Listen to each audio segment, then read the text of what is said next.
Welcome everybody to Hogvillenet YouTube Live. It's our pregame show. We've done these in the past, haven't done them in a while. Been kind of a roller coaster season, and so we've kind of been sticking to the postgame for most of it. But you're getting to the point in the season where it's obviously in the NCAA tournament, it's do or die, win or go home. But Arkansas is facing a one seed today. We want to talk about this matchup pregame because Arkansas's recent history and recent history in the NCAA tournament. I'm saying recent as this season and last season. One seeds apparently are very vulnerable, and it falls in line with what I've been talking about. I don't think in this NCAA tournament there's a great team. The overall number one seed Alabama, I've seen that team. I mean, they're probably as close to it, maybe Houston at full strength in certain matchups, but I don't think this is an NCAA tournament with a great team. May change my mind by the time it's over. Obviously, whoever wins this thing is going to go undefeated in the NCAA tournament, and they'll be a justified national champion. But having said that, I do think Arkansas has some advantages today against number one seed Kansas. This is the fourth ranked team in the country, won the Big 12 regular season. And it's a team that's the defending national champion. There's a lot of value there because they've got veteran players in a tight rotation like Arkansas, but veteran guys that were contributors in that national title run. And then the other part of that is with a transfer, a highly regarded freshman who's going to be likely a first round pick in this upcoming draft. They've got some really nice pieces, and you understand why this team has had success today.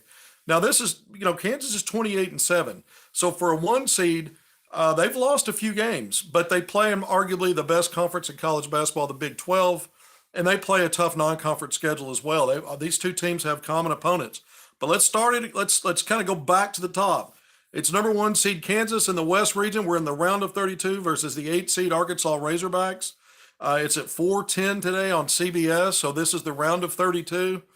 We're seeing upsets throughout this NCAA tournament, and that's what I want to talk about when I talk about one seed. We've seen one seed already go down to a 16. I'm not fully shocked by that, by the way. Purdue tends to be a great regular season team, not so good in the NCAA tournament. Surprised they lost the Boilermakers lost in the first round, but at the same time, I'm not shocked.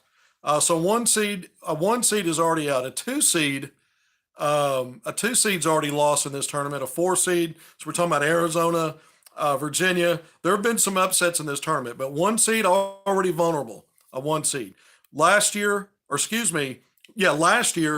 things happened. Arkansas knocked off a one seed, and Arkansas was a 4, and it was in the Sweet 16. So the further the one seeds advance, their percentages of success after that start to dwindle. They're incredible in second round games, by the way. But Arkansas knocked off the overall number one in Gonzaga. Arkansas's got players and a coach who have been there and done that with recency. Last year, it was an 8 seed that knocked off the 1 seed Baylor Bears and went all the way to the national championship game where, ironically, I guess if there's irony there, lost to the Kansas program. Not the exact same Kansas team. But so it would be interesting if Arkansas were to win today. It would be another 8 seed over a 1 in the round of 32, with last year it being North Carolina, a team that would go all the way to the title game and lose to Kansas. Could an 8 seed get the revenge over Kansas this year in the second round? There are a lot of little taglines and things to play around with this because it's kind of fun when we start talking March Madness. There's so many things that can happen. But I just mentioned one seeds and one seeds losing, and Arkansas having a hand in that. Most one seeds are projected beyond the Sweet 16. Not all of them. I mean, if you're going off seeding, they all should get to the Final Four. But if you're going off the eye test and folks that pay attention to it, not all one seeds are predicted to get to the Final Four. But most of them. And when you look at the percentages, I mean, it's over 80% for one seeds to win this round. When they lose, it's typically 2 and 8 seed and not a 9 seed. So as close as 8 9s are, or we like to think they are, the truth is the 8 seeds that get to this point have a much higher percentage and chance, more than 2 to 1, to knock off a 1 seed, even though the overall percentage is not great. Those are things we're not going to spend a lot of time on because this is its own game. When I first looked at this, I really liked Arkansas's matchup, and in some ways I do. But I think there's some things that are problematic for Arkansas today too, and I think we're gonna go through it when I look at this Kansas team because one of the things about Arkansas is this is a team that's battle tested. They've seen Kansas's level of talent and maybe even better throughout the season at times. I mean, San Diego State, you go all the way back to Maui. This is one of the arguably the top mid-major school in the country. Gonzaga, if you still consider Gonzaga a mid-major, but San Diego State advanced, punched its ticket to the Sweet 16. Arkansas beat that team in Maui. If you look at the field right now, Arkansas and Kansas played five common opponents. There's some commonalities in their schedules. Three from the SEC, two from the Big 12. Arkansas went 3-4 in those matchups. Kansas went 5-2. What does that mean? I don't know, but I can tell you this: both teams lost to Tennessee, and so Tennessee was the roughest matchup, I thought, for Arkansas all year long. I thought that was the toughest matchup. Other than getting clocked in that game, Arkansas's been in just about every other game that it's played in. Had leads, double-digit leads against Alabama. So Arkansas's not going to be shocked by anything Kansas does. But both teams lost to Tennessee. In non-conference, Kansas went on the road and destroyed Missouri. Missouri was a very good home team. Been good in the postseason so far. But Arkansas split against Missouri. Arkansas beat Oklahoma in a neutral site. I don't think anybody's going to be surprised to learn that Kansas swept Oklahoma home and away during the regular season. And then Baylor, Arkansas lost, had a lead in that game, a second half lead. Multiple possession lead, and ended up losing by 3. And Kansas split games with Baylor during the regular season. One home, lost on the road. So those are some of the common opponents. What we're really going to focus on today is this game and the matchups. I just kind of wanted to run through, just a historical fact. Arkansas's been competitive against Kansas in all time, 5-8. That's not horrible. We know Kansas is a blue blood. These teams have only met once in the NCAA tournament. I'll never forget that game. It was an Elite Eight game after Arkansas had been to the Final Four in the 89-90 season. This was the year that Arkansas, probably when you look at the season, it was one of the toughest schedules that the team played. And everybody can remember after Arkansas went to the Final Four, the year that they lost to Duke there in Denver. Earlier in that season, Arkansas had a road game against UNLV. Well, UNLV ended up being the national champion that year, destroyed Duke by 30 points. But Arkansas was competitive on the road against arguably one of the greatest, maybe the greatest team ever. When you looked at that 89-90, then the next season, 90-91, Arkansas hosted UNLV 1-2, lost that game. We know that's the famous Nolan, go get you some men from Grandmama Larry Johnson. But the point is, when you look at the end of that season, everybody thought Arkansas was primed to get back to the Final Four and maybe get in a matchup again against Duke and UNLV, who, by the way, Duke got its revenge in that title game. It was UNLV's first loss, in the Final Four before the title game. But Arkansas never got there because of Kansas. Kansas upset Arkansas in the Elite Eight. I did all that talking because I wanted to give some context to how good Arkansas was and set the stage for college basketball at that time, late 80s, early 90s, and before Arkansas, when Nolan restocked and got him some men, including Corliss Williamson, and won a title. Before that, some people think his best total talent, when you look at a group and first-round draft picks and stuff like that, was the previous group: Todd Day, Oliver Miller, Lee Mayberry, Ron Hury. But those guys lost to Kansas in the Elite Eight, so that was a disappointing end, even though it was an Elite Eight run. So that's the only time these programs have met, by the way, in the NCAA tournament. That's a long time ago. 90-91. So, simple math tells you that's over 30 years ago. So, but I think the similarities between these programs in the postseason are worth talking about. No, Arkansas hasn't won a national title or gotten to a Final Four, but Arkansas has been to the round of 32, 3 consecutive seasons. They've got, now 3 consecutive seasons. Sweet 16s and Elite Eights the previous 2 years. Obviously, you got to get the Sweet 16 if you're going to get to the Elite Eight. And then Kansas won a national title last year. Kansas has been also now in the round of 32, 3 consecutive seasons. So these are programs, Kansas, you expect it.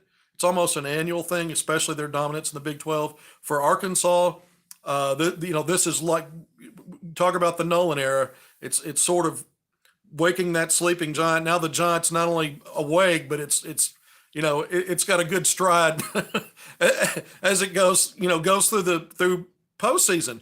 Arkansas the previous 2 years was so good in postseason, but it really started in mid-January, and they were you could almost say dominant through February. Only one loss in February the previous 2 years. and then you kind of set SEC tournament results aside because they really didn't tell you much of anything. 1-1, not a big deal because in the NCAA tournament, Arkansas had back-to-back three wins, one loss runs, and so this is an Arkansas team that, as a program, has momentum.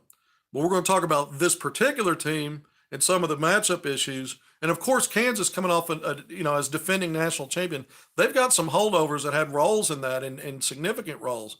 They've got a guy that transferred in, McCullough, who played for Chris Beard at Texas Tech and was part of that success. A veteran guy, a senior guy. They've just got nice pieces, young players like KJ Adams, the freshman Grady Dick. This is a team. When I really started to go back and watch more, look at them statistically, look at all this, I like Arkansas's matchup with anybody when I'm talking about individual talent, some of Arkansas's positional size and length. I think the difference is when I started breaking down these two teams is the versatility throughout.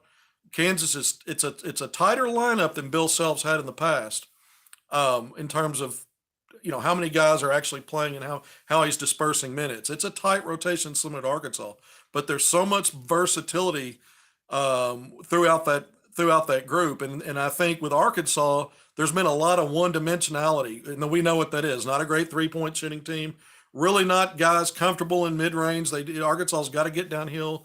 They got to get guys rolling the basket. They haven't been necessarily very good cutting off the ball, but getting in two-man game and just trying to get downhill and you read defenses and how they react to you and then try to dump down. And Arkansas sometimes struggles with that. So Arkansas is not as versatile positionally, in my opinion. There's a size advantage, and I think for Arkansas, and I think when you look at that, you think, well, okay, this helps Arkansas. Not necessarily. I mean, the Kansas players, I look at McCullough, a 6'6" wing. I mentioned he's a senior. Here's a guy averaging over 7 rebounds a game. Jalen Wilson, a star on this team, over 20 points a game, over 8 rebounds per game. All right.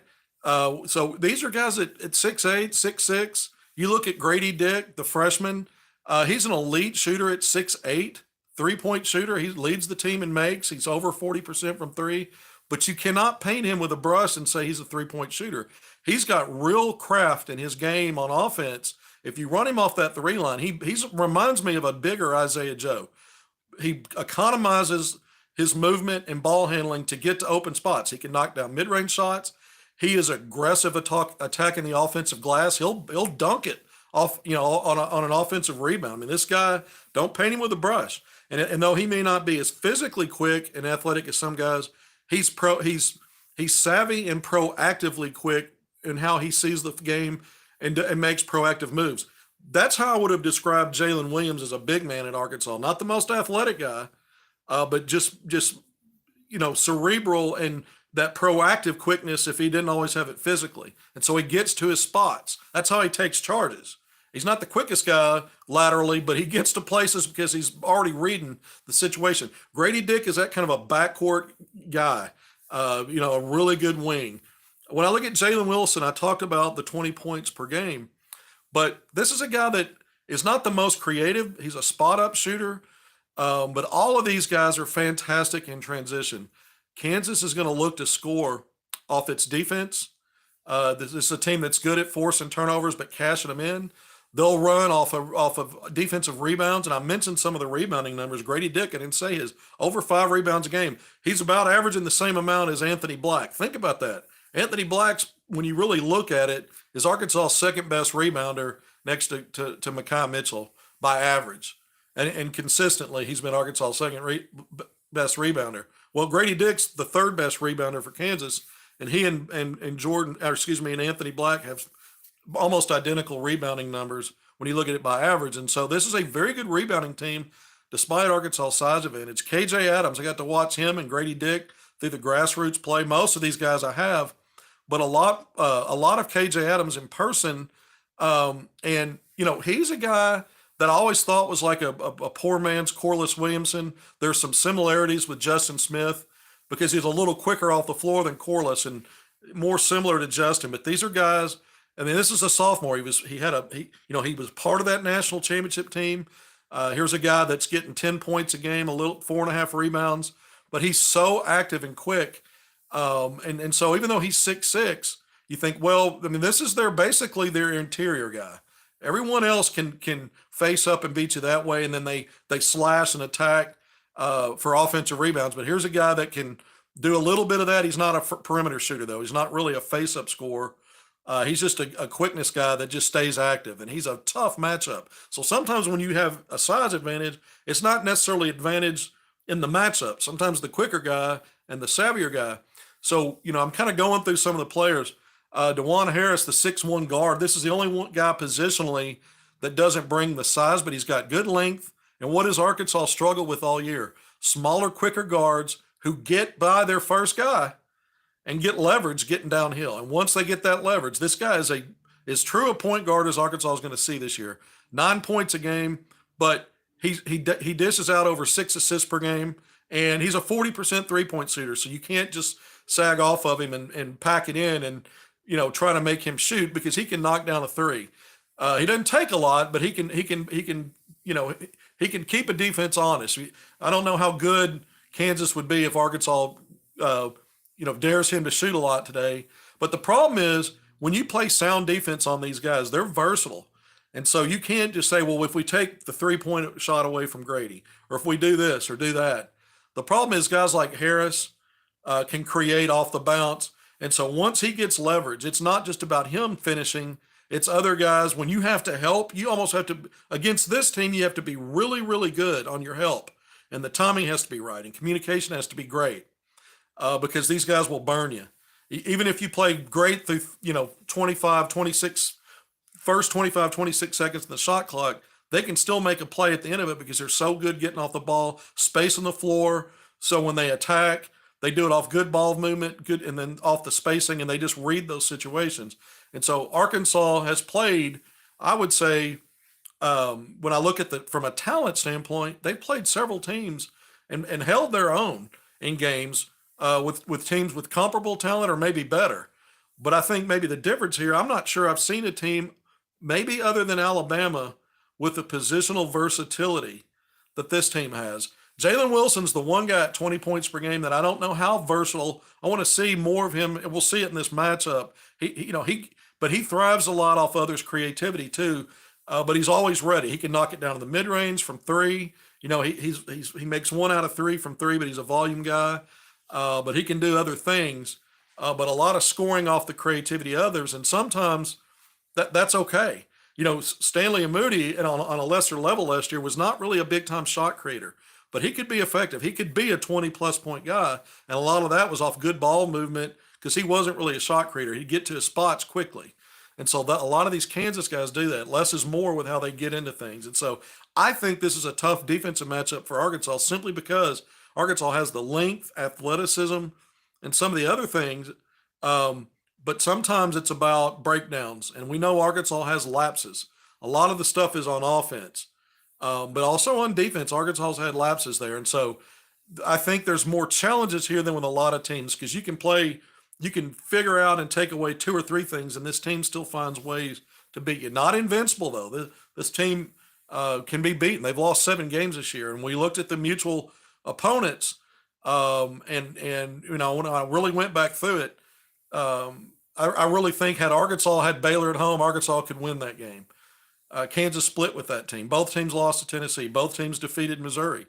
And both teams went undefeated against Oklahoma. So you can't take a whole lot out of that, other than there's some similarities in terms of resume, other than Kansas was much better, just like Arkansas was the previous 2 years, of closing out tight games and getting to the winner's circle. Arkansas choked, use the word choke. I mean, when you choke up double-digit leads as many times as Arkansas did, and you lose games, that's the big difference between these two teams. That's why one's a 1 and the other's an 8. But this is one game. Everything else, those previous 34, 35, however many games it was, those are out the window now. Arkansas can have a game like it did on the road against Kentucky. Arkansas can have a game where it gutted out a win even back in November in Maui against, a Sweet 16 in San Diego State. All matchups are different, but Arkansas, there's not really been a matchup that's been crushing for Arkansas other than Tennessee. And I thought, even though Tennessee plays at a different pace, not quite the pace that Kansas does, there were some similarities when I think of a Vescovi who really set Arkansas's guards up with some stop and go and just some veteran, crafty, guy with experience. It's played in a million high impact games, high profile games, and just Arkansas's younger guards. You could tell they weren't as savvy. All the activity for all of those rangy Tennessee forwards and some of those tweener size guys, but their quickness and length. I thought it was the toughest matchup for Arkansas this season. And Kansas is not quite the same team, but at the same time, they got a lot of versatility, and they've got guys. When you look at them size wise and think, well, Arkansas is right there. These guys are very active, and again, I think they play a smart brand of basketball. This is a team that averages over 16 assists a game. I was just talking about the ball movement and figuring out ways to beat you. So that ranks 12th in the country, and they're not a high turnover team. They're not a low turnover team, but somewhere in between. But they're plus 4.5 when you compare the turnovers, the assists to the turnovers. And so if you've got guys that are versatile and they move the ball, they don't have to be great. They don't have to go out and struggle to create shots. Sometimes just the ball movement helps create and get guys open. And then if they don't make it, you've got to be sound on the glass because they're gonna crash that glass and get stick backs and reboot a possession. So Arkansas, we start talking about what Arkansas needs to do. I talked about some of it defensively. They're going to be great in communication. Get to their spots. They can't afford a guy like Jordan Walsh in this game. He was so valuable to Arkansas in the last game, but he did get in foul trouble. How aggressive he was. This is a smarter, better team. It's going to capitalize on mistakes. It may even draw you into some fouls. So Arkansas. Everyone's going to have to bring an A game today. I thought everyone for Arkansas had a really good game in the previous game. When you looked at everybody, if you broke it down from the guys that really played, other than Nick Smith Jr. and Arkansas won by 10. This is, Arkansas. It's all hands on deck today. I'm not saying that everyone has to be perfect, but Arkansas is going to have to be sound. Defensive rebounding. They limited Illinois to 3 offensive rebounds. I don't know if they can duplicate that. Again, this is a really good team at attacking the offensive glass. They're not elite, but they're smart. So Arkansas is going to have to be sound. The turnover game. This is a team that thrives off other teams' turnovers. They force them. Over 14 a game, and then they convert them. So Arkansas's transition defense is going to have to be really good off defensive rebounds that Kansas secures. And then Arkansas is going to have to hopefully limit turnovers, be competitive there. And if they do have live ball turnovers, they've just got to figure out a way to get back. The Duke-Tennessee rock fight's underway. But Arkansas's got to get back in transition either way. Sometimes on live ball turnovers, there's not much you can do. It depends on where they are, but you've got to find a way to be good. Arkansas was outstanding in the rebounding and turnover department against Illinois. They dominated those. I don't know if they're going to dominate them today, but they need to be competitive. This is a team that if you do start picking up fouls, we've seen Arkansas have a foul fest, excessive fouling, and teams marching to the free throw line. This is a 72% free throw shooting, just almost 72. Not great, but good, better than Arkansas. Arkansas was over 75% against Illinois. Well in the high 80s in the second half. I don't know if Arkansas can do that back to back, but maybe they can. Maybe Arkansas can have, the Razorbacks can have that kind of a game. We've seen Arkansas this year, once it started struggling to begin league play like it always does, they got on that 5-game winning streak in league play, capped by that road win at Kentucky, where it seemed like Arkansas really didn't do much wrong. So we know this team, at least in one stretch this season, played consistently. It always, to me, starts on the defensive end. And so a lot of that, to me, is not just the game plan, because this team's going to come in with elite coaching and game planning. Yes, Bill Self's not on the sideline again today. I haven't talked about that. I like to talk about players and matchups. Coaches are important, too. Self is still out with his health condition, so he's missing at least the first weekend. Norm Roberts is a veteran guy. Obviously, Howard put up a fight early in that game, and then it was a blowout, 96-68. We'll see what impact, if any, that has. Sometimes it can be a positive. We saw Keith Smart lead Arkansas on the road at LSU, a team that last season when Muss was out, and Arkansas wins, and it was an upset. That was a ranked team at that point. It was considered an upset. We know interim coaches can have success, and we've seen it go the other way. So I don't know that there's any predictors there on how that impacts Kansas. I'm not confident enough to say advantage Arkansas. We'll see. We'll see what impact, if at all, that we think comes from that. Uh, who do you think will defend Nick, and how do I see that matchup? They could go several ways with that. I'm very interested to see what Arkansas puts on the floor. We know to start the game they could go energy again with Kamani. I like that. I like Kamani in the lineup because he's got NCAA tournament experience. He gave Arkansas a quick start, but Musman will look at the matchup and may go different. He may want to make sure to me, Kamani. The one thing about him is if you've got an undersized team that's going to use energy and quickness like a KJ Adams does, they do bring Uday. I think I don't know if I'm pronouncing that correct. Ernest Uday off the bench. He'll play a role. He and KJ are their enforcers.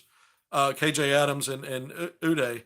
But so Uday's got size. He's 6'11" and big, but he doesn't. He's not playing crazy minutes. So, but Musman may want to make sure he's got Makai on the floor starting this game. But he may also say, well, Kamani, matching up with their starter, similar size, and Kamani's got a lot of energy and is going to attack the offensive glass. He's an elite offensive rebounder, not always a great defensive rebounder, and that's an area where Arkansas needs to make sure that they aren't giving up a ton of offensive rebounds if they can help it against this team. So I'm not sure which way they'll go on the matchups. But the question was about Nick Smith Jr., and what I was going to say about that is depending upon who Arkansas has up there, if they've got Counsell, I'm not sure if McCullough starts with him and defends him. But between McCullough and, he's averaging 2 steals a game, and so is Harris. They're just over 2. So, those guys, when you look at steals, it doesn't necessarily speak to the quality of their defense. Sometimes you have to gamble a lot and get out of position to get steals. But I would think with a physical guy like McCullough, that may be a way to start the game. You know, Grady Dick is a guy I just talked about how smart he is, but at 6'8" and he's not as quick, I think that would be a tough. He does have length. I think that would be a tough matchup. I could see McCullough on Nick or Harris. I think it would be one of those guys. I'm interested to see who Devo's guarding because, Harris is a guy you really don't want to get going downhill in penetration, and Devo may be the best option to stop that once they piece that together. But you might also see Ricky and McCullough matching up, Ricky Counsell. And then I think when I look at Anthony Black, to me, here's what you wonder: do you want to match him up with Harris? Do you want to try to match him up with McCullough in that backcourt? So to me, it's more about what do you do with Devo. If you're Arkansas, what do you do with Devo and Anthony Black? We've seen Nick Smith Jr. have some success too with his quickness. And so they may try something interesting and see if they can hound Wilson with Devo. That's a huge size advantage, but we've seen Devo do this. I've said this, Wilson is not great. Not a great creator. He's a good creator, but not a great one. He really gets a lot of catch and shooting off the ball action. And so we could see Devo hound him, similar to what he did against Brandon Miller. There's multiple ways Musman can go with this. But who does Kansas start with against Nick Smith Jr.? I think it's got to be, McCullough because he's got size. He's a veteran. He's strong. And I think that's their best bet. Or Harris. I think it's got to be one of those two because Harris has the quickness and he's got good length at 6'1". The issue there is going to be, I think Nick has been, this postseason, it's been 3 games. Arkansas has gone 2-3. He shot 50%, had a really good second half in the win over Auburn, hit the game winner, had a really good first half when Arkansas built a double-digit lead against A&M. And then he went one of 9 or 1 of 10 in the second half of that game, and Arkansas blew that double-digit lead, lost by 6. So he didn't have a good second half. He had a poor game both halves in this last one.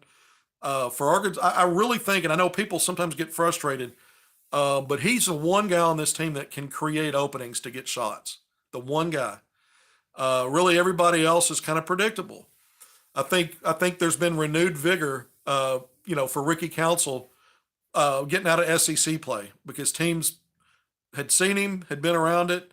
Everybody's familiar with each other, and he's a bit one dimensional. He's got to get downhill.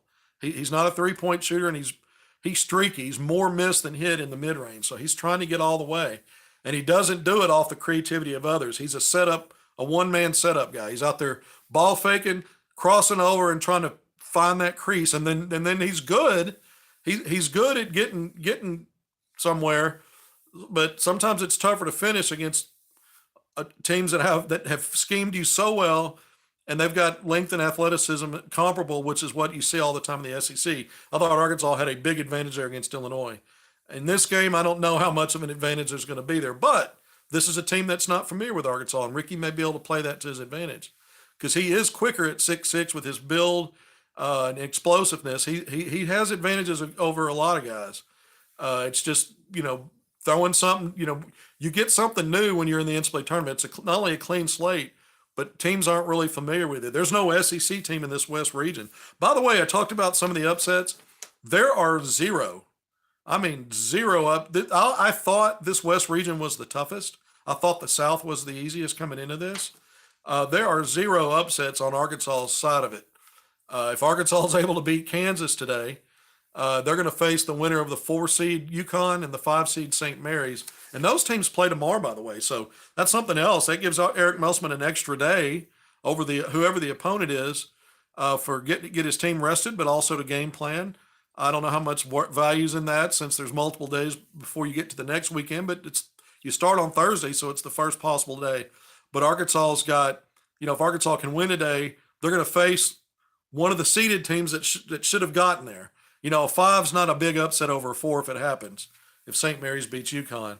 So Arkansas, in the past 2 seasons, we know part of the reasons they got the Elite Eights probably is there were some upsets, and Arkansas caught an outstanding Oral Roberts team. Didn't make that Sweet 16 game easy. Devo had to make that happen with that shot, and Arkansas had to get a stop. That was white knuckle time, and Arkansas advanced. But Oral Roberts, was not the higher seed. That was an upset winner in the previous rounds. Same thing last year with New Mexico State in the second round. And so, Arkansas's had those advantages in the past. Everything's uphill right now. You got to knock off the 1 seed, and then you're going to get another seed that was projected really, if you go off just seedings, to likely make it to the Sweet 16 in your next game. And so Arkansas's, that's what they're up against. But there's an advantage if Arkansas wins today just by having that extra day. Then we'll talk about those other matchups. But I went through some of the stuff. I talked about Kansas being sound defensively in terms of turning defense into offense. It is a good defensive team. They got guys that can get steals. This is a team that's ranked. Both Arkansas and Kansas are both ranked top 20 in Ken Palm's defensive efficiency, adjusted defensive efficiency. Kansas a little better than Arkansas, and so that's those things. When you play the schedule Kansas has, there's no hidden. There's nothing hidden in those numbers. They're not skewed. I mean, they've proven it. Arkansas, I felt like, has been better defensively of late, but because I thought the last 3 regular season games they really let down there. But they're not quite where I think they have been defensively, and I think it's going to have to be one of their better efforts in a while today to get this done. But again, the turnover game, that's going to be huge. If Arkansas has a relapse with turnovers and free throw shooting, you probably can kiss it goodbye. If Arkansas can stay competitive in those areas and give itself a chance at the end, I think Arkansas's in great shape. There's been a lot of talk about how Arkansas finished the game against Illinois and playing freeze ball. There's always, any coach at the level that Musselman has won, you've got to respect that this is how he wants to do it, and it works for him. I get that. But every matchup's different, every situation's different, every team's different. After Devo Davis hit a 3 to put Arkansas up 62 to 50, they were up 12. Arkansas put it in deep freeze, and it was with over 5 minutes left. I thought it was too soon. And Illinois started attacking, getting to the free throw line. It was a 7-0 run. Arkansas all of a sudden is only up 5 with about 2.5 minutes left. Arkansas had another bad possession. Illinois is coming the other way. Devo Davis hustles back, gets a deflection, a steal. Ricky Council immediately drives it to the rim. That's his. We talk about Ricky being excellent in half court, getting downhill when he has success and get to the free throw line. He's even better in transition as a finisher, not a creator. He's not a great ball handler in transition, but as a finisher, he has a one-track mind, get to the rim.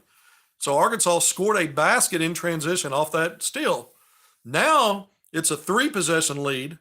It could have been a 1-possession lead, but you flip that, and now you're down to 2 minutes left in the game. Illinois failed to score. Arkansas gets it back. So I think the moral of the story is, and Arkansas hits 9 of 10 free throws in the last minute 18. The point of the story is, I think with this team, it hasn't been like the previous 2 years where you had a great shot creator. The one guy is Nick Smith Jr. He had an awful game. Even had a turnover against the press late. Had an alley-oop pass to Council that was a little behind him. It didn't work. That was a play at that juncture in the game. You're protecting the lead. You just keep that and try to beat your guy at the rim and maybe get fouled if you don't finish, or maybe you get an and one, but you'll get 2 free throws. But there were some things that Nick checks that box as a takeover guy late because he can beat you from all 3 levels. I don't think this team is equipped quite that way, so I don't always like this team in deep freeze late in the game like I maybe thought it was a better idea the previous 2 years, especially not with 5 minutes left in the game, especially when your team has a proven track record of not executing late in games. The best way to not execute and to play into that is to play the clock and not your opponent. And so kind of went on a rampage there. Arkansas ends up winning that, but I think the way they won it was attacking the basket in transition because they weren't going to be aggressive in a half-court set. So that steal, I thought it was the play of the game. That steal and that finish by Ricky flipped everything, and that was the one basket Arkansas got in the last – prior to Devo hitting that 3 with about 5.5, 6 minutes left. Arkansas didn't try to score. But the clock got so low, and now they're up by 3 possessions that now you're playing – the other team's got to foul you to stop the clock. And you get to the free throw line that way. And you don't want to take shots at that point. You want to make them come foul you and try to extend the game. If you're Arkansas, that 9 of 10 finish, that 13 of their last 14 free throws, that 15 of 17 free throw in the second half, that may look like an outlier. But Arkansas's done it before, 20 of 24 at Kentucky. Most games aren't like that, but it just tells you that the team's capable of it. Their guards are capable of being 70% or better free throw shooters. It's a team that's been below 70% as a team for a while. All right, I said that I was going to talk about recruiting. I don't have a score prediction today. I'm just not going to do that. I don't know. I'm going to hit the chicken switch on that. I think the advantages, not just because it's a 1 seed. I think the advantages, the more I broke this down, probably favor Kansas. But this is one game, and Arkansas's played really, really well for stretches of games against some of the best. Alabama twice. Was in both of those games late. Baylor on the road, that's one of the best, that's a highly seeded team. Away from home, they've done it, and they played a lot of games away from home, so they're not going to be shocked by any kind of level of talent or anything today. So there's a possibility Arkansas can do just enough of these things we talked about that were going to be key to give themselves a chance to win in the end. And then it's going to be execution and who's capitalizing on the other team's mistakes or limiting mistakes. Sometimes it might just be free throws.